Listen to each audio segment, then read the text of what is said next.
Alis na ba tayo?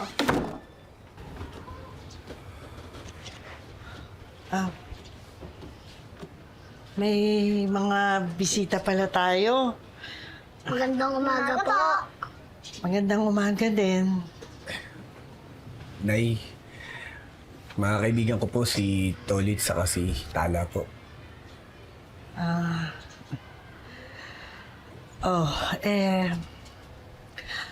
Ano naman ang ginagawa ng mga kaibigan mo dito, Tanggol? Nay,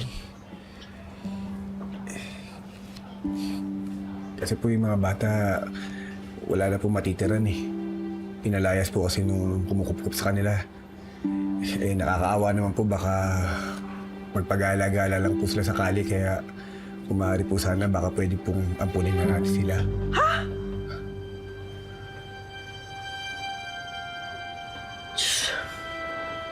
Tanggol naman? Alam mo naman ang sitwasyon natin dito. Tapos magdadagdag ka pa? Tess, nakakaawa naman ang mga bata.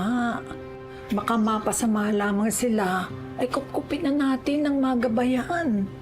Isa ka pa, tinding eh. Nagsa-second demotion ka pa eh. Ano naman may problema pa tayo kay Rhoda, diba? At hindi lang isa, ha? Hoy, Tanggol. Dalawa.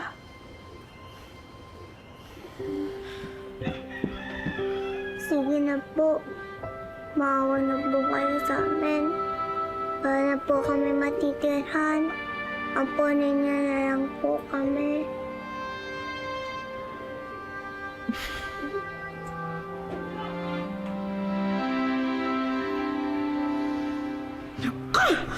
Sige na nga, umupo ka na doon. Nag-almusal na ba itong mga to? Ay, nako! Ako, Tanggol, ikaw talaga. Wala ka ng ibang dinala dito kundi problema.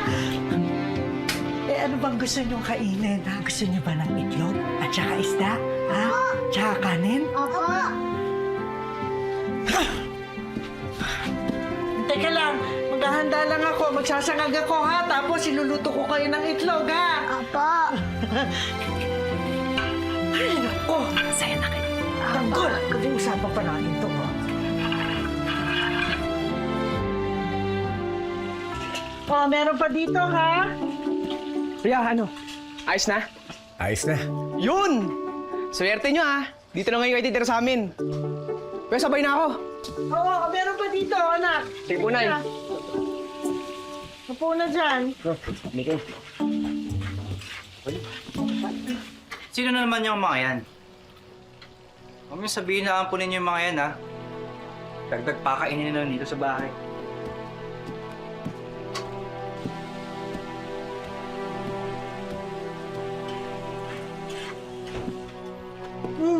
Meron pa dito, ha? Sandali. Ay, Igor. Tess, sino itong mga to? Mga kaibigan ni Tanggol. Magandang umaga po. Kawawa naman eh.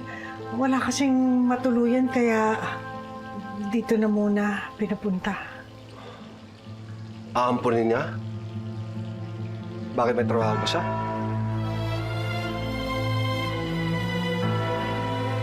Kukuha siya ng responsibilidad.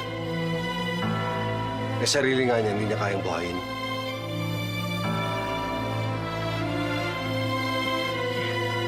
Rigor, kasi yung